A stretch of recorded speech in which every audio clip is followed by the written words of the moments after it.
Good evening सभी students को। आज की क्लास शुरू करते हैं। आज की क्लास का आपका टॉपिक है उदारवाद। और कल टॉपिक से रिलेटेड यदि किसी स्टूडेंट को कुछ पूछना है तो पूछ सकते हैं। हालांकि क्वेश्चन जैसे कि मैंने बताया था बहुत ज़्यादा इम्पोर्टेंट नहीं है, लेकिन सिलेबस में दिया गया है और यूपीएससी की कोई गारंटी भी नहीं है, तो इसलिए समझ लेना बहुत ज़्यादा ज़रूरी है। ठीक है, हम अपना पूरा काम करके चलेंगे और क्वेश्चन फिर भी आप पूछते रहिए। इससे ये पता चलता है कि स्टूडेंट सफलता के काफ़ी नज़दीक हैं। ओके, तो टॉपिक शुरू कर देते हैं। उदारवाद।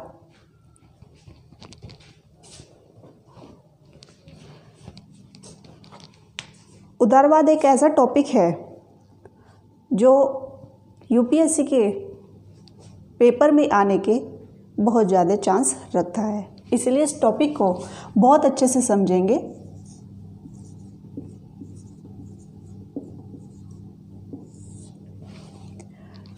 ओके, आप कुछ चीज़ों को समझिए। सबसे पहले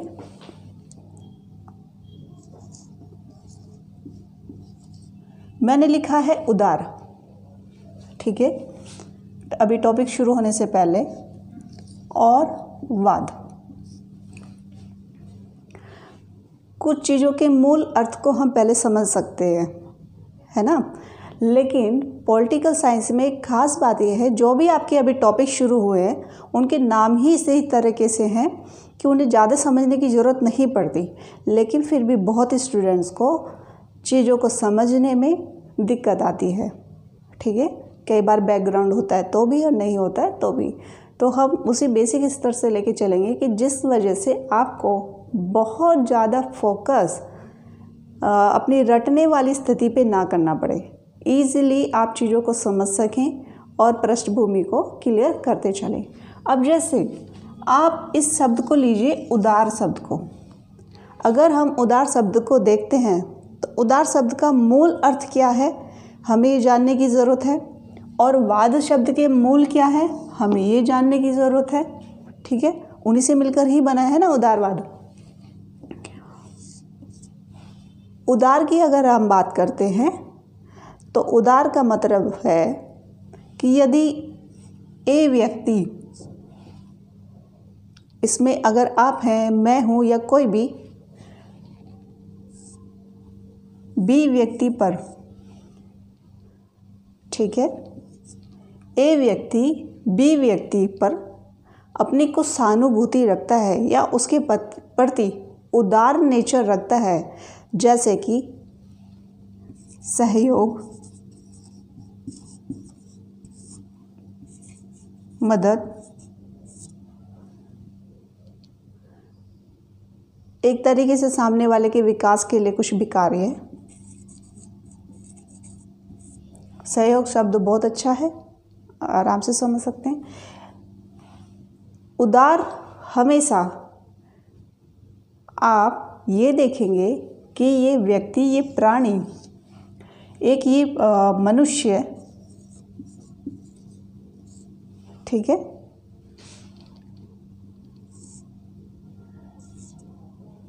जानवर,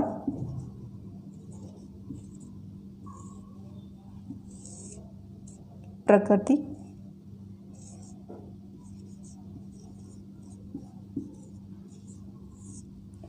ठीक है।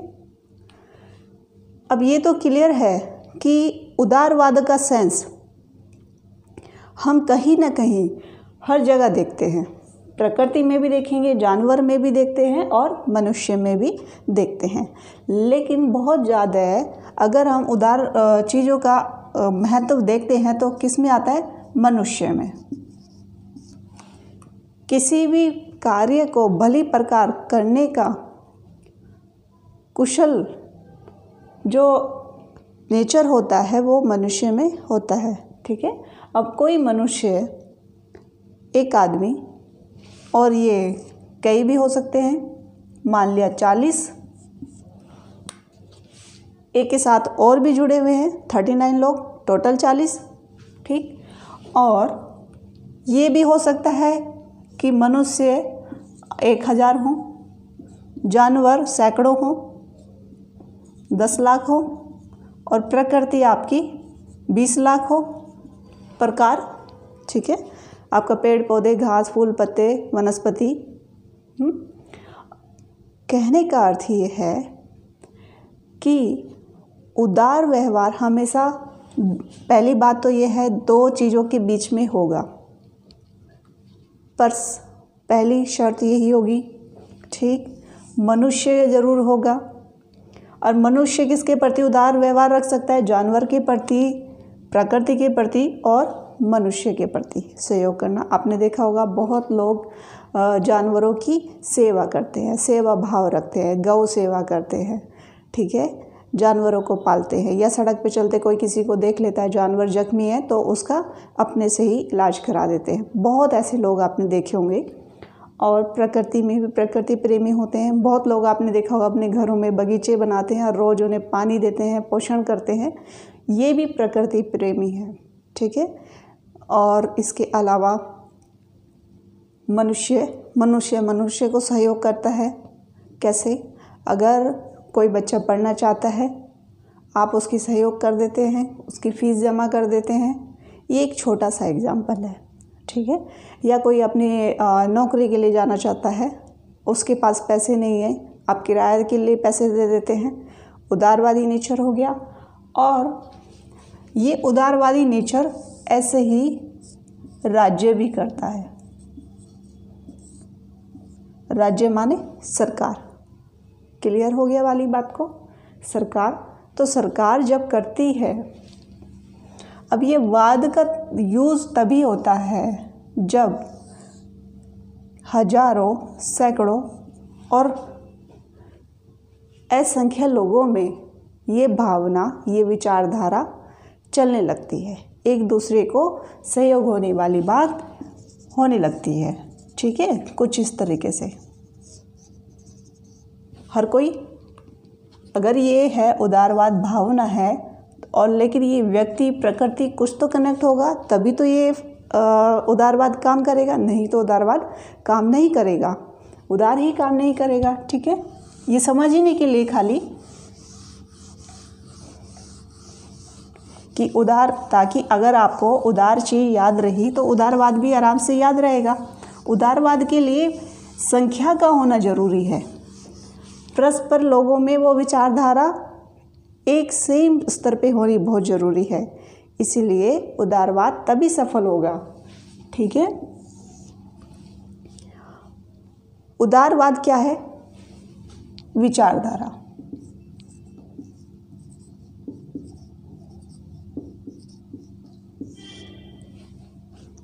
क्या है उदारवाद? विचारधारा। विचारधारा कैसी है? जो संपूर्ण समाज पर व्यक्ति के विकास के लिए जोरदार देती है। ये एक विचारधारा है और दर्शन भी है। दर्शन का होना भी इस विचारधारा के साथ जुड़ाव है, ठीक है। और आगे बात करते हैं, इतना बात क्लियर। उदारवाद, उदारवाद शब्द कहाँ से आया?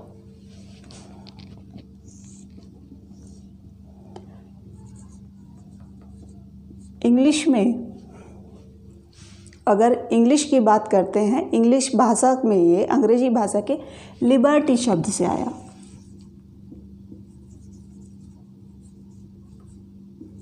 ठीक है। लिबर्टी शब्द से ये शब्द आया। और लैटिन भाषा की बात करते हैं,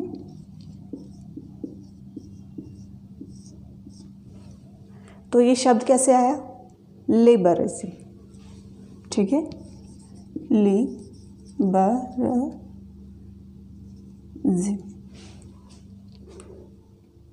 लिबरलिज्म।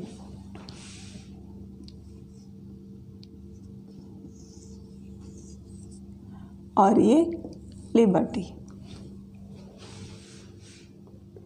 अगर स्पेलिंग समझ में नहीं आ रही है तो L, ठीक है,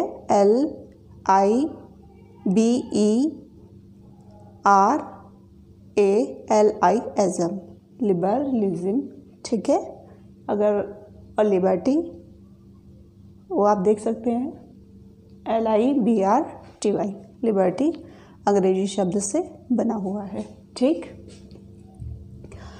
ये शब्द अलग अलग तरीके से आए हैं, अर्थ एक ही है, सेम है, और सेम अर्थ है, एक ही बात है, ठीक है। और अब हम बात करते हैं उदारवाद के और भी कुछ पक्षों के बारे में। उदारवाद कब से शुरू हुआ है और किस प्रकार चल रहा है। पहला पॉइंट आप लिखिए, आरंभ।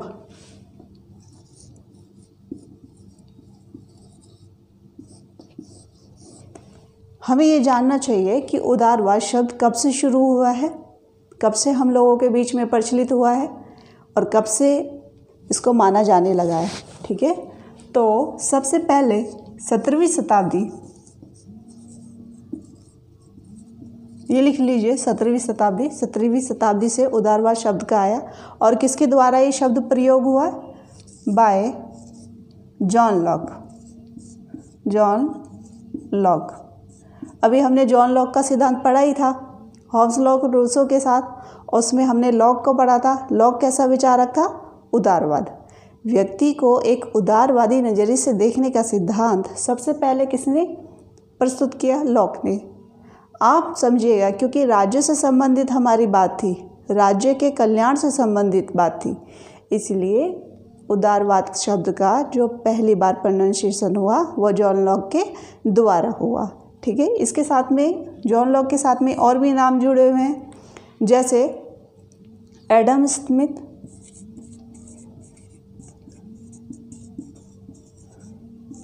ठीक है, और बेंथम ने भी उदारवाद बना है,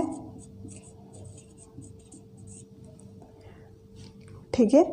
और इसके बाद 17वीं शताब्दी से भी पहले इसका उदारवाद का एक रुख सदियों में ही मौलिक अधिकारों को या व्यक्ति के अधिकारों को लेकर के आ गया था। 16वीं सदी लिख लीजिए, ये पॉइंट अलग है, और उससे पहले 16वीं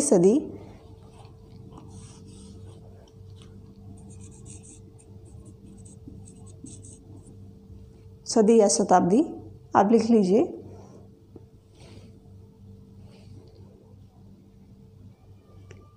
सोलहवीं, ठीक है। व्यक्ति के अधिकारों के साथ ये वाली बात उभर कर सामने आई। व्यक्ति के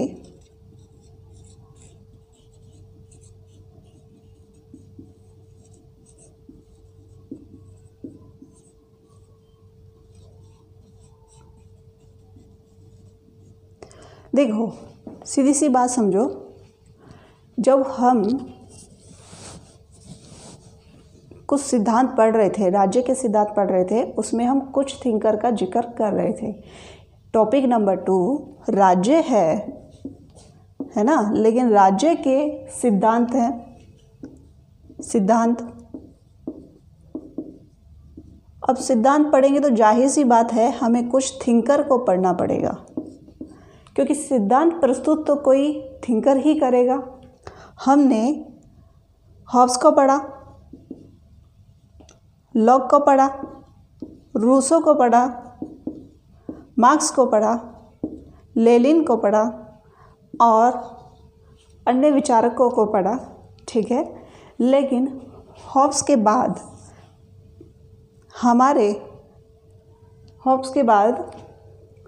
क्या आने लगा? राज्य के सिद्धांतों में, मानने के सिद्धांतों में, यानी कि राज्य, अगर एक हॉब्स कहता है कि कैसी राज्य कैसा रूप है, एक तानाशाही रूप, ठीक है, तो लॉक उसमें कहता है उदारवादी रूप। जस्ट बिल्कुल उल्टा, क्योंकि दोनों की नेचर का क्या था?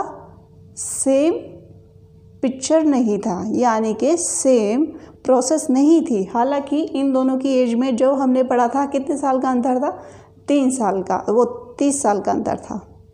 जब हॉब्स 43 साल का था तो लॉक 12 साल का था, जिसमें वो अपनी पढ़ाई कर रहा था, हाई स्कूल की, ठीक है। लेकिन उसने राज्य को क्या बोला? लॉक राज्य को क्या बोलता है? उदार। व्यक्ति को कैसा प्राणी मानता है? भोला मनुष्य मानता है।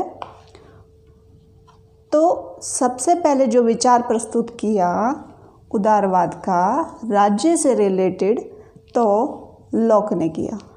समझ गए? अब ये वाली बात यहाँ पे क्लियर हो गई होगी जॉन लॉक की। जॉन लॉक ने 17वीं शताब्दी में कर दिया था। ठीक, ज़्यादा अंतर समझने में आएगा नहीं। तो उदारवाद क्या है? उदारवाद एक विचारधारा।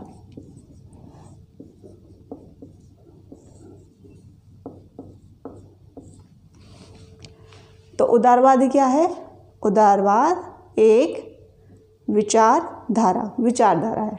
ठीक है, और दर्शन भी है। दर्शन किस लिए? क्योंकि जब भी आप कुछ उन पक्षों को देखते हैं व्यक्ति के व्यवहार में, या पेड़, वनस्पति या ईश्वर के व्यवहार में, जब आप उदारता देखने लगते हैं, उन पक्षों को देखने लगते हैं, तो दर्शन सामने आ जाता है। और दर्शन लेकिन बहुत आसान नहीं है। दर्शन एक कण, उसकी भी व्याख्या करता है मस्तिष्क। ठीक है, और ईश्वर, इसकी भी व्याख्या करता है दर्शन और विज्ञान, कथन, कारण, तथ्य। ठीक है, दर्शन जब हम पढ़ते हैं, दर्शन में एक तरफ बताया जाता है, अगर हम उदार की ही बात करें तो व्यक्ति क्या होगा? उदार होगा। तो दूसरी तरफ दूसरा थिंकर कहता है नहीं, उदार नहीं है। सेम होप्स लोग रूसो की तरह। वैसे ही आपके दर्शन से जुड़ा हुआ जरूर है उदारवाद। एक शब्द कई विषयों से जुड़ा हुआ है। अभी हम आगे भी देख लेंगे। समझने के लिए हमने ये चीज़ समझ लिया है।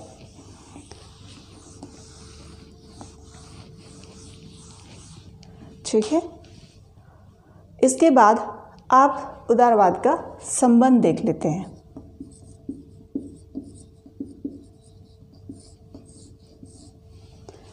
नोट नहीं किया है तो कर लीजिए, ज़्यादा पॉइंट तो है नहीं, समझने वाली बात है।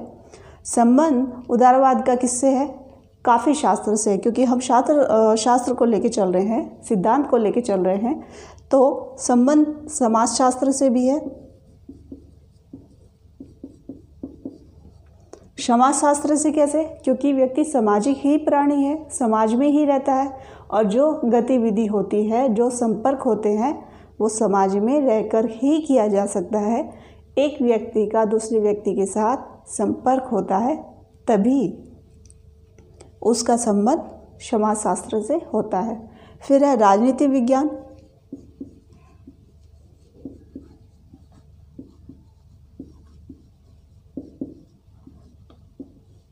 राजनीति विज्ञान या राजनीति शास्त्र से इसका संबंध है। क्यों?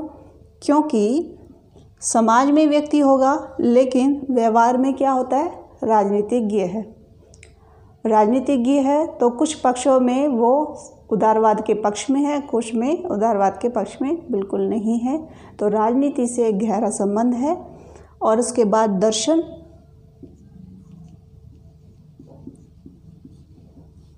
जैसे कि मैंने अभी बताया आपको, दर्शन, उदारवाद व्यक्ति के अधिकारों, उसकी सामाजिक स्थिति, उसके विश्वास, उसके औचित्य में बिलीव करता है।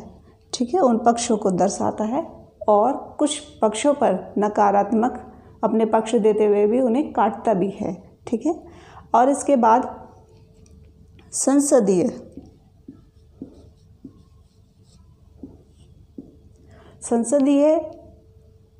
पक्ष में भी आप देखेंगे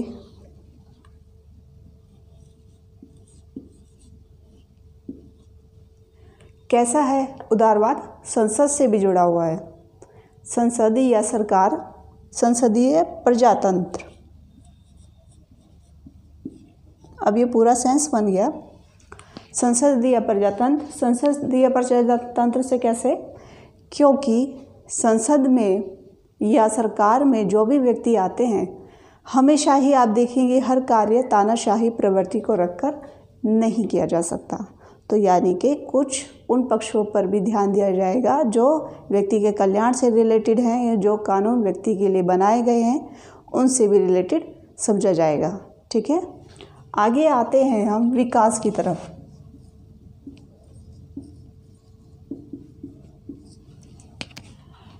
ये तो आरंभ था, विकास कैसे हुआ।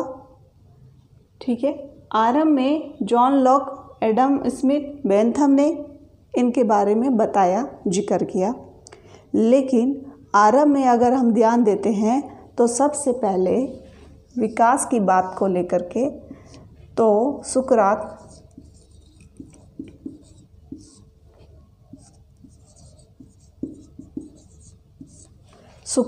अरस्तु जैसे विचारक, ये यूनानी विचारक थे दोनों।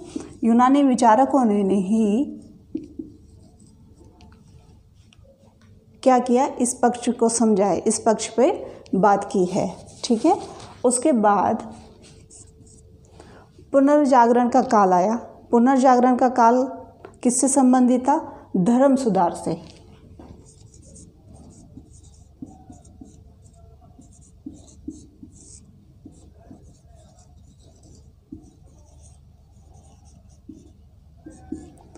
धर्म सुधार से था।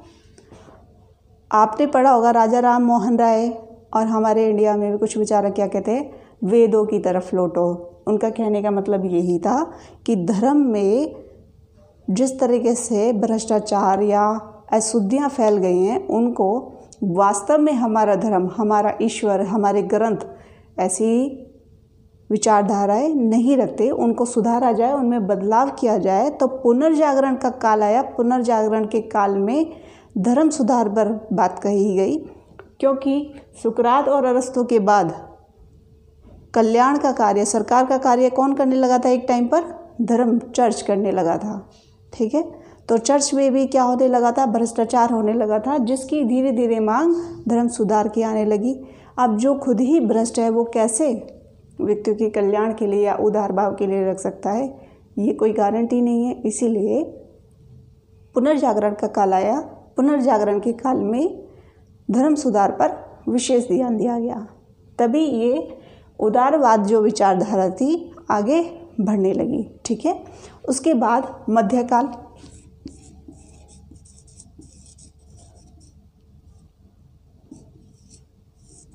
मध्यकाल में church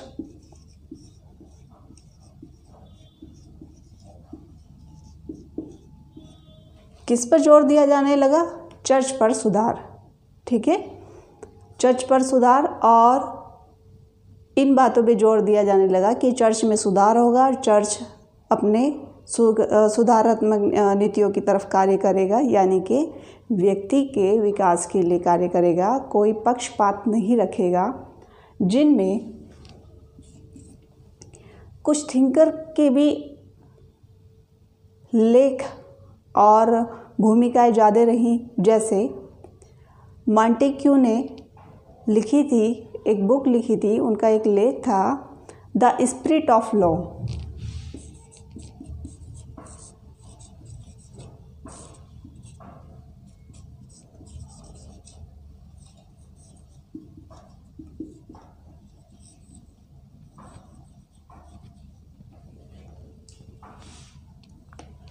the spirits of law. मध्यकाल में ही, मध्यकाल जब अपने आधे चरम के पास पहुंच गया था, तो मॉन्टेक्यू एक जो विचारक हैं, उन्होंने उदारवाद के विकास के लिए, उसे और बढ़ावा देने के लिए अपने लेख लिखे, और लेख में सबसे प्रसिद्ध इनका क्या रहा? द स्पिरिट ऑफ लॉ, वो सबसे प्रसिद्ध रहा। और उसके बाद 20वीं सदी में कौन रहा? T.H. ग्रीन। कौन सी सदी में? 20वीं सदी में, यानी कि हाल ही की, ज़्यादा कुछ टाइम नहीं हुआ। उन्होंने, T.H. ग्रीन ने 20वीं सदी में काफ़ी इस पे सुधार किया, काफ़ी सुधार की बातें की, काफ़ी इस बात को फैलाया, काफ़ी इस बात को किया। उन्होंने वास्तविक संस्थापक या वास्तविक संस्था, या वास्तविक आप कहेंगे उदारवाद, उस पर जोर दिया। यानी कि चीज़ों को प्रैक्टिकल रूप से समझा जाए, उनको समझा जाए और उसके ऊपर व्यक्ति के कल्याण के लिए कार्य किया जाए। तो यहीं से धीरे धीरे बात आने लगी, राज्य का रूप भी कैसा हो गया, कल्याणकारी। अभी ये वाली बात जो हमने अभी समझी, तो ये कैसी बात है, पूरे विश्व की बात है।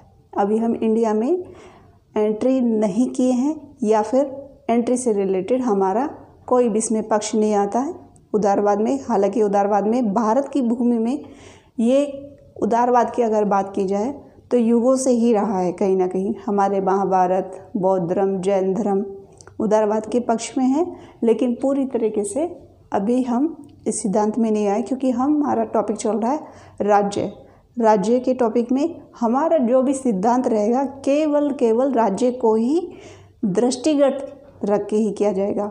सैकड़ों थिंकर हैं तो हमें सिर्फ 10 वही थिंकर की बात करनी है जो हमारे राज्य के संबंधित सिद्धांत से महत्व रखते हैं या संबंध रखते हैं। और इसके बाद क्योंकि हम यूपीएससी की तैयारी कर रहे हैं स्टूडेंट, तो उन्हें टॉपिक में उन टॉपिक पर आना है जो यूपीएससी में पूछने वाले हैं। ठीक है, इतनी वाली बात क्लियर हो गई। विकास के बाद अभी विशेषताएं मैं यहाँ लिख देती हूँ।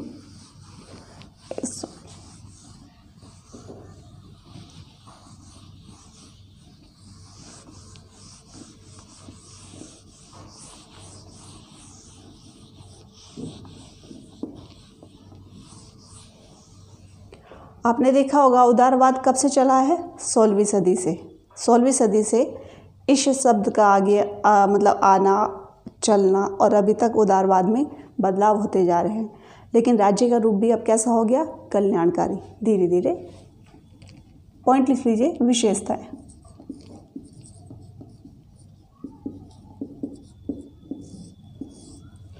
पहली विशेषता नोट कर लीजिए, मानवीय स्वतंत्रता की है।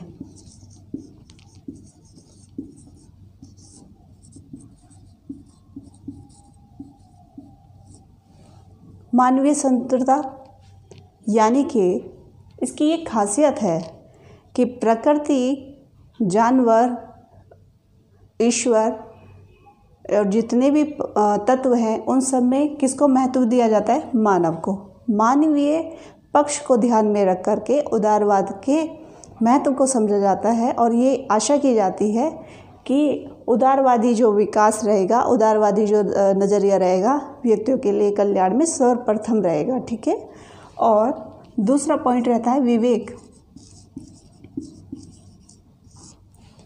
यानी कि जो भी हम उदारवादी विचारधारा समाज में व्यापक तरीके से फैला रहे हैं तो उसका संबंध विवेक से है, ज्ञान से है और व्यक्तियों के कल्याण से है। विवेक से कैसे, क्योंकि आपने देखा होगा कि कोई भी विचारधारा जब भी चलती है तो वो किसी न किसी साइंस से रिलेटेड ज़रूर होती है।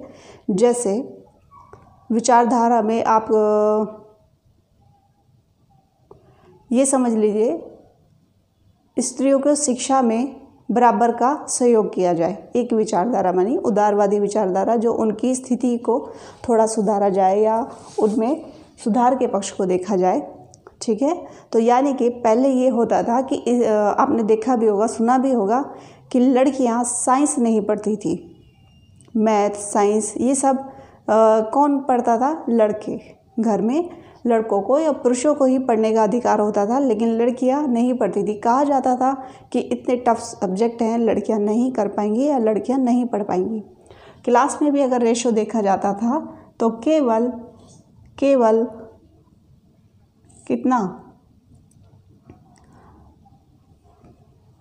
ये 24% आप लगा लीजिए, 24% के आसपास लड़कियां साइंस से होती थी और बाकी सब पुरुष होते थे, लड़के होते थे।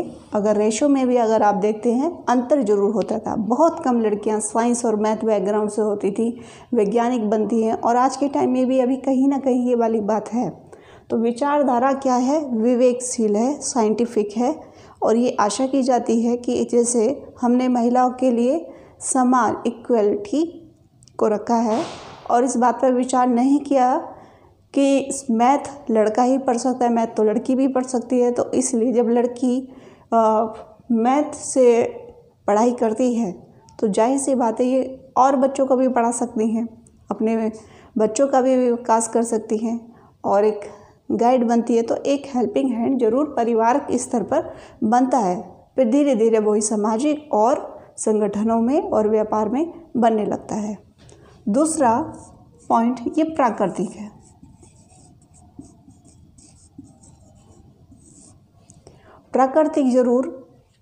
प्राकृतिक इसलिए क्योंकि ये संभव नहीं है कि हम हमेशा अपना व्यवहार कैसा रखेंगे, हिंसक रखेंगे, अहंकारिक रखेंगे या फिर हम किसी के प्रति दया भाव ही नहीं रखेंगे। तो ये प्राकृतिक है, ह्यूमन नेचर है। उदार व्यवहार रखना एक ह्यूमन नेचर है और प्राकृतिक अधिकारों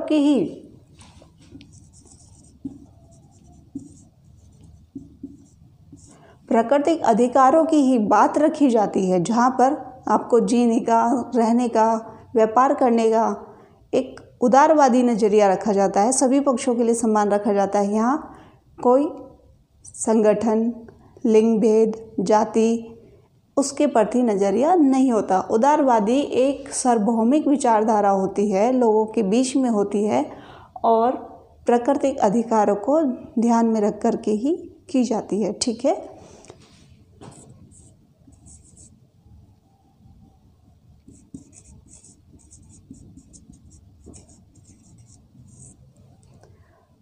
कैसा है? ऐतिहासिक है और परंपरागत है।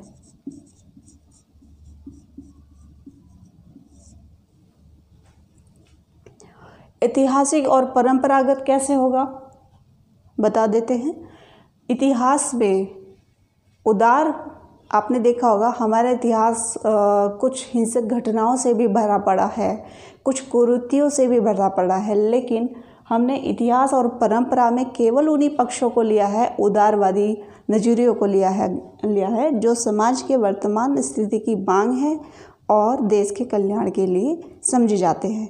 हमने उन कुरीतियों को, उन संस्था को, उन पक्षों को छोड़ दिया है जो व्यक्ति के जीवन के लिए कैसे होंगे, नकारात्मक सिद्ध होंगे या आने वाले उसके परिणाम कैसे होंगे, घातक होंगे। तो हमने इतिहास से जरूर ज्ञान लिया है, लेकिन इतिहास से भी हमने उन चीज़ों का ज्ञान लिया है जो सहयोगी हैं। ठीक है। आर्थिक पक्ष। आर्थिक पक्ष उदारवाद का पक्ष जरूर है, उसमें एक पक्ष आर्थिक पक्ष जरूर बनता है। आर्थिक पक्ष में आपने देखा होगा कि सभी व्यक्तियों को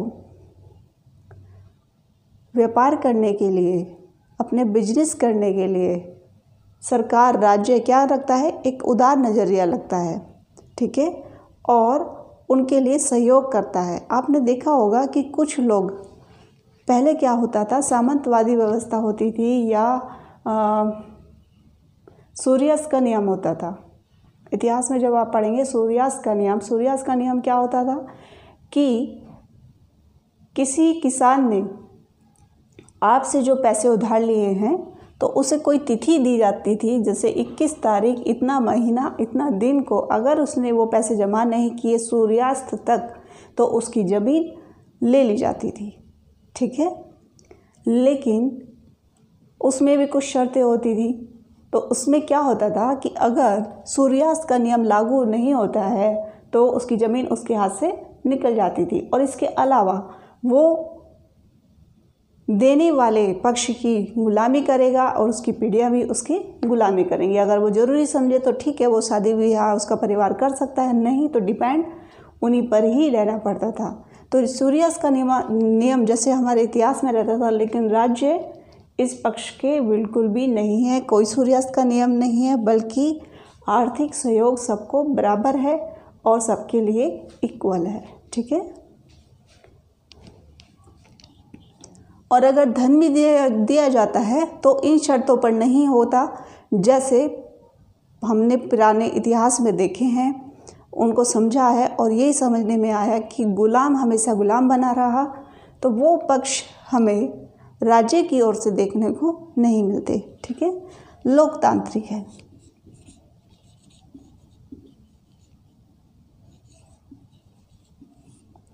लोकतांत्रिक है, लोकतांत्रिक कैसा होगा?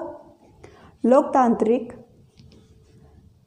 का मतलब उदारवाद जो पक्ष है वो सबके लिए, पूरी मानव जाति के लिए, मानव कल्याण के लिए लोकतांत्रिक है और उस पर निर्भर है। कुछ पॉइंट अभी मैं यहाँ लिख देती हूँ।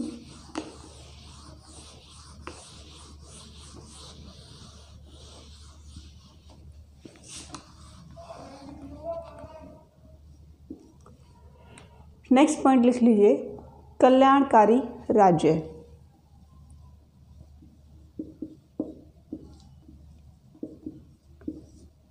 मैंने लिखा है यहाँ पर, अगर छोटा मतलब जगह की वजह से मैंने लिखा है, लेकिन कल्याणकारी राज्य लिख लीजिए। उदारवाद का नज़रिया लोगों के प्रति सकारात्मक होता है और उनके विकास के लिए होता है, उनके कल्याण के लिए होता है, तो इसलिए राज्य कैसा है?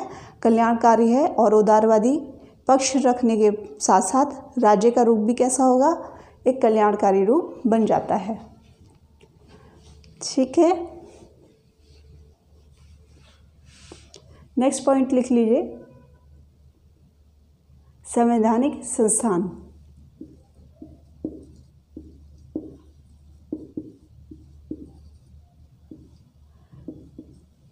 संवैधानिक शासन होगा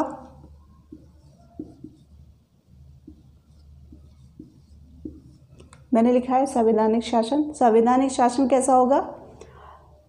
संवैधानिक शासन में आत्मनिर्भर और लोगों के लिए आत्मनिर्भर बनाने के लिए एक उदारवादी नज़रिया संविधान की तरफ से मान्य होता है और लोगों के लिए, कल्याण के लिए रखा जाता है। अब इसको हम एक उदाहरण से समझ सकते हैं। संवैधानिक प्रावधान कैसा होगा? कोई सरकारी कर्मचारी, ठीक है, किसी वर्ष या किसी वजह से बीमार हो जाता है, ठीक है, और डॉक्टर ने बोला है, डॉक्टर का कहना है 3 महीने तक या 6 महीने तक वो जॉब नहीं कर सकते, अपने कार्य पे नहीं जा सकते। तो सरकार उसे क्या करती है? आपने देखा होगा, गवर्नमेंट सर्वेंट को निकाला नहीं जाता, उसको समय दिया जाता है अपने सुधार के लिए और सुधार के बाद वापस बुला लिया जाता है। लेकिन प्राइवेट सेक्टर में क्या ऐसा होगा? नहीं होगा। ठीक है, राज्य के स्तर पर ये सुधार है और देश के स्तर पर, राज्य के स्तर पर ये तो डिपार्टमेंटल हो गया, यानी कि सरकारी कर्मचारी के साथ हो गया। और इसके साथ में दूसरे पक्ष में अगर हम देखते हैं, जो इक्वालिटी की बात आती है, ये संवैधानिक कहाँ रखता है? शिक्षा में रखेगा, व्यापार में रखेगा, ठीक है, यहाँ तक कि वोट में रखेगा और इलेक्शन में भी आपको एक अगर आपको पंचायती चुनाव लड़ना है या फिर कोई महिला है, जहाँ पर किसी देश में, समाज में बहुत ही कम आपने देखा होगा महिलाओं को खड़ा किया जाता है इलेक्शन के लिए, उनको लड़ने के लिए आगे किया जाता है, लेकिन राज्य उनको सहयोग करता है और मांग होने पर उनको टिकट की भी व्यवस्था करता है, सपोर्ट की भी व्यवस्था करता है। तो एक संवैधानिक प्रावधान जरूर बनाया गया है, उदारवादी है, कल्याणकारी है। हालांकि ये पर्टिकुलर किसी एरिया में होगा, लेकिन रूल तो सब जगह लागू है ना, जहाँ ज़रूरत होगी वहाँ पर ये जरूर लागू होगा। ठीक है, विश्व शांति की बात करता है।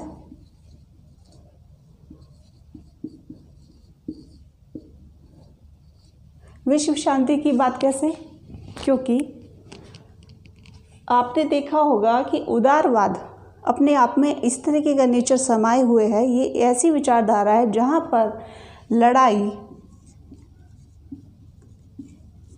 जैसी हिंसक बातें क्या होती हैं? नकार दी जाती है।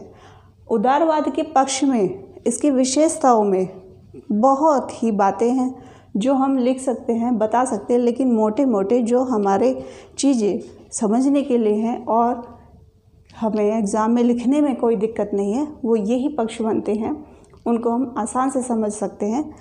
एक दूसरा पक्ष वही बनता है, राज्य क्या होगा? राज्य साधन होगा और मनुष्य साध्य है। साध्य मतलब साधने वाला और प्राप्त करने वाला क्या है? मनुष्य है। राज्य एक साधन है। उदारवाद अगर कोई विचारधारा बनी है तो उसको प्रोवाइड भी तो कराया जाएगा, उस पर एक ऑर्डर भी तो होगा जिसे कोई उल्लंघन ना कर सके। तो कौन माध्यम बना? राज्य, सरकार। ठीक है। जैसे जगह जगह पर है ना, कोई सरकार क्या करती है? कैंप लगा देती है। ठीक है, कि कोई भी आ सकता है, रुक सकता है, खाना खा सकता है, जा सकता है। ठीक है, तो ये कैसी परिस्थिति है? या पानी की जगह जगह व्यवस्था आपने देखा होगा, तो कैसा नज़रिया है? उदारवादी नज़रिया। ठीक, ये इसकी विशेषताएं हो गई। विशेषताओं के पक्ष में हमने काफ़ी चीज़ों को समझ लिया है। उदारवाद अपने आप में ही एक इस तरह का पक्ष है जिसे समझने के लिए ज़्यादा बड़ी बात नहीं है, लेकिन किस तरीके से उदारवाद समाज में आया, किस पक्ष ने, किस विचारक ने इसको फैलाया, कौन कौन से शास्त्र से जुड़ा हुआ है और किन भाषाओं से रिलेटेड है। ठीक है, और विशेषताएं क्या हैं, ये वाले बातें इम्पोर्टेंट है, हमने कर ली हैं। अब इसकी आलोचना है।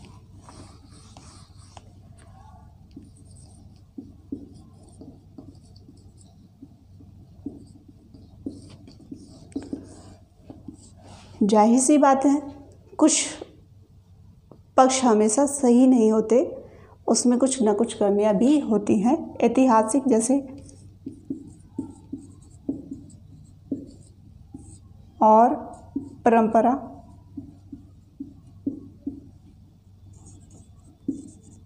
नकारना। इसकी आलोचना की जब हम बात करते हैं, हमने अभी अभी पढ़ा है कि उदारवाद क्या करता है? कुछ ऐतिहासिक घटनाओं को छोड़ देता है, उन परंपराओं को छोड़ देता है, जबकि वो समाज का अंग है, समाज का हिस्सा है। अब जैसे मैंने आपका बताया था सती प्रथा, सती प्रथा ही देख लीजिए। अगर कोई युद्ध में जाता है, विवाहित स्त्री का पति, और वो शादी को सिर्फ 1 महीना हुआ है, शहीद हो जाता है, मर जाता है, तो उस राज्य में क्या कहा जाता था कि जन्म जंतार 7 जन्मों तक वही आपको पति मिले।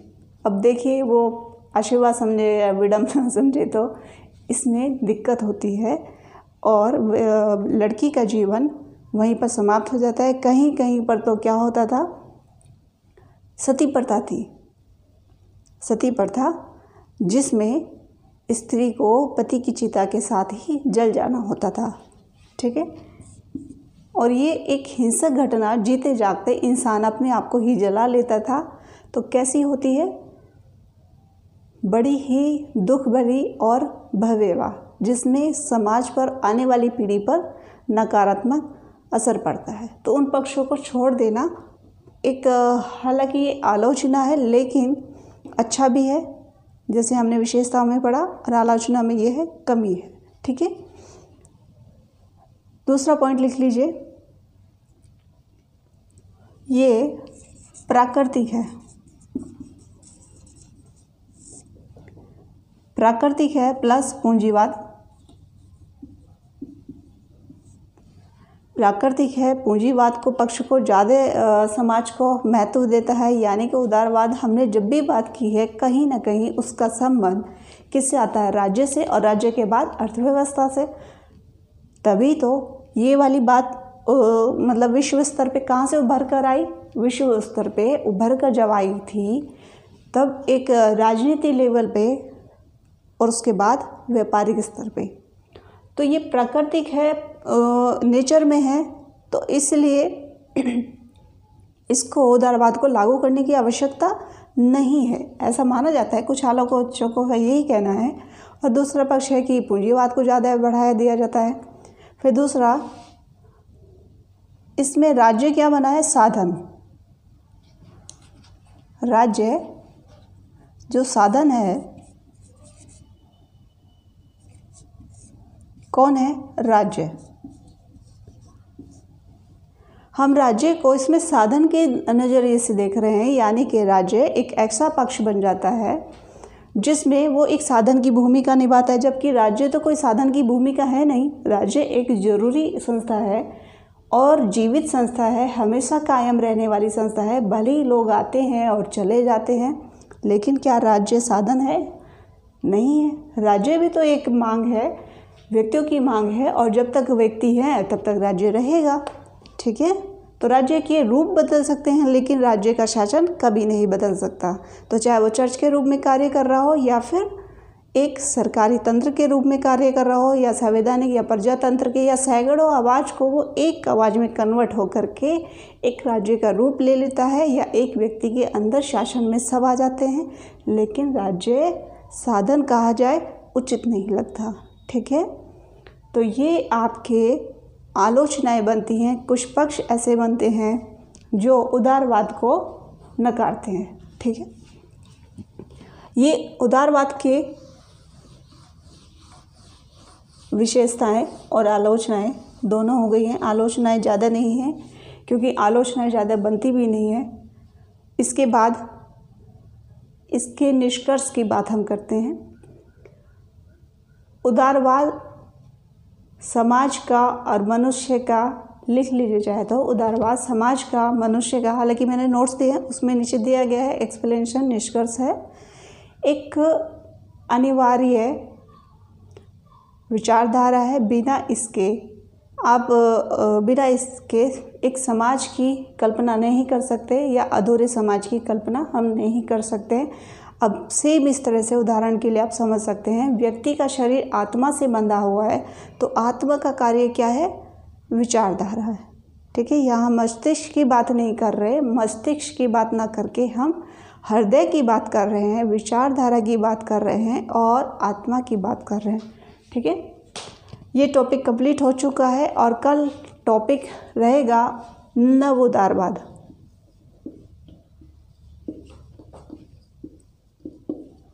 यूपीएससी में 2 बार क्वेश्चन पूछे जा चुके हैं और 10-10 नंबर के क्वेश्चन में आया है। नव उदारवाद इम्पोर्टेंट है। ठीक है, उदारवाद हमने समझ लिया, तो हमें अब इस पक्ष को समझ लेना चाहिए। कुछ बच्चों के कॉल आए थे और काफ़ी बच्चे टेंशन में भी हैं कि एग्ज़ाम दिया जाए या छोड़ दिया जाए। उन बात को मैं कहना चाहूँगी कि एग्ज़ाम आप ज़रूर दें, परेशान नहीं होएं, हताश नहीं होएं। हाँ, अगर किसी बच्चे की स्टार्टिंग है, बिगिनिंग है और पढ़ाई नहीं हुई है, तो भीड़ बढ़ाने से फ़ायदा नहीं है। एग्ज़ाम आप छोड़ सकते हैं, क्योंकि आपकी पढ़ाई ही नहीं हुई है। ओके, लेकिन जो स्टूडेंट कंटिन्यू पढ़ रहे हैं अपने स्तर से भी, तो उनको एग्ज़ाम ज़रूर देना चाहिए। ओके, लेकिन एग्ज़ाम देने के लिए कभी नहीं देना चाहिए। मेरा विश्वास यही है, आपको एग्ज़ाम पास करने के नेचर से ज़रूर देना चाहिए। कंफ्यूज मत होइए ज़्यादा। एग्ज़ाम तभी दिए जब आपको लगता है कि मेरी तैयारी उस स्तर की है कि मैं एग्ज़ाम में बैठ सकता हूँ और पास हो सकता हूँ। अदरवाइज़ अगर आपके पास अटेम्प्ट भी है, चांस भी है और घर से भी कोई समस्या नहीं है, तो आप गैप कर सकते हैं। कोई इसको मेंटली प्रेशर नहीं लीजिए। ठीक है, पढ़ाई अपनी अच्छे से रखिए। बहुत अच्छा मतलब समय है, और अभी अंत में ज़्यादा परेशान होने की ज़रूरत नहीं है। बहुत स्टूडेंट हिंदी माध्यम में तो खास तौर पे लास्ट टाइम पे ही स्टूडेंट परेशान हो जाते हैं। आप पढ़ाई कर रहे हैं, पढ़ाई करने में कोई कन्फ्यूज़न नहीं होना चाहिए। सबसे ज़्यादा बुद्धिशाली तो यूपीएससी के ही स्टूडेंट कहलाते हैं। उसके बाद कल मिलते हैं टॉपिक में, और नव उदारवाद हमारा टॉपिक शुरू हो जाएगा। कल की क्लास करते हैं। किसी स्टूडेंट को आज की क्लास से रिलेटेड पूछनी है तो पूछ सकते हैं सवाल, और कल की क्लास के भी सवाल के लिए पूछ सकते हैं, कॉल कर सकते हैं। ठीक है।